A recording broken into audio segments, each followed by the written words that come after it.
روایت ہے کہ حضرت داؤد علیہ السلام کی قوم کے 70,000 آدمی عقبہ کے پاس سمندر کے کنارے ایلا نامی گاؤں میں رہتے تھے اور یہ لوگ بڑی فراخی اور خوشحالی کی زندگی بسر کرتے تھے۔ اللہ تعالیٰ نے ان لوگوں کا اس طرح امتحان لیا کہ ہفتہ کے دن مچھلی کا شکار ان لوگوں پر حرام فرما دیا اور ہفتہ کے باقی دنوں میں شکار حلال فرما دیا، مگر اس طرح ان لوگوں کو آزمائش میں مبتلا کر دیا کہ ہفتہ کے دن بے شمار مچھلیاں آتی تھیں اور دوسرے دنوں میں نہیں آتی تھیں۔ تو شیطان نے ان لوگوں کو یہ ہیلا بتا دیا کہ سمندر سے کچھ نالیاں نکال کر خشکی میں چند حوض بنا لو، اور جب ہفتہ کے دن ان نالیوں کے ذریعہ مچھلیاں حوض میں آ جائیں تو نالیوں کا منہ بند کر دو اور اس دن شکار نہ کرو بلکہ دوسرے دن آسانی کے ساتھ ان مچھلیوں کو پکڑ لو۔ ان لوگوں کو یہ شیطانی ہیلا بازی پسند آ گئی اور ان لوگوں نے یہ نہیں سوچا کہ جب مچھلیاں نالیوں اور حوضوں میں مقید ہو گئیں تو یہی ان کا شکار ہو گیا، تو ہفتہ ہی کے دن شکار کرنا پایا گیا جو ان کے لیے حرام تھا۔ اس موقع پر ان یہودیوں کے 3 گروہ ہو گئے۔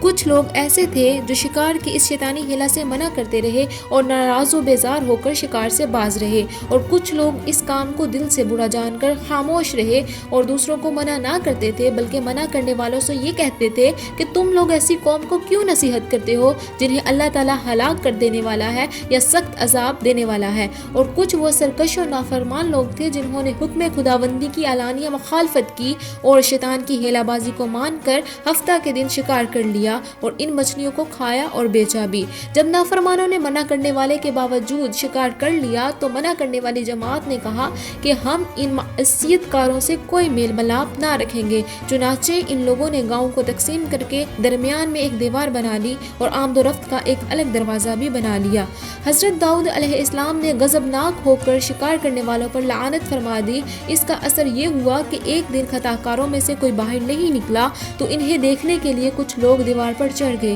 تو کیا دیکھا کہ وہ سب بندروں کی صورت میں مسخ ہو گئے ہیں۔ اب لوگ ان مجرموں کا دروازہ کھول کر اندر داخل ہوئے تو وہ بندر اپنے رشتہ داروں کو پہچانتے تھے اور ان کے پاس آ کر ان کے کپڑے سونگتے تھے اور زاروں زار روتے تھے، مگر لوگ ان بندر بن جانے والوں کو نہیں پہچانتے تھے۔ ان بندر بن جانے والوں کی تعداد 12,000 تھی۔ یہ سب 3 دن تک زندہ رہے اور اس درمیان میں کچھ بھی کھا پی نہ سکے بلکہ یوں ہی بھوکے پیاسے سب کے سب ہلاک ہو گئے۔ شکار سے منع کرنے والا گروہ ہلاکت سے سلامت رہا، اور صحیح قول یہ ہے کہ دل سے برا جان کر خاموش رہنے والوں کو بھی اللہ تعالیٰ نے ہلاکت سے بچا لیا۔ اس واقعہ کا اجمالِ اس آیت میں ہے وَلَقَدْ عَلِمْتُمُ الَّذِينَ اعْتَدَوْا مِنْكُمْ فِي السَّبْتِ فَقُلْنَا لَهُمْ كُونُوا قِرْدَةً خَاسِئِينَ۔ ترجمہ کنز الایمان، اور بے شک ضرور تمہیں معلوم ہے تم کہ وہ جنہوں نے ہفتہ میں سرکشی کی تو ہم نے ان سے فرمایا کہ ہو جاؤ بندر دھتکارے ہوئے۔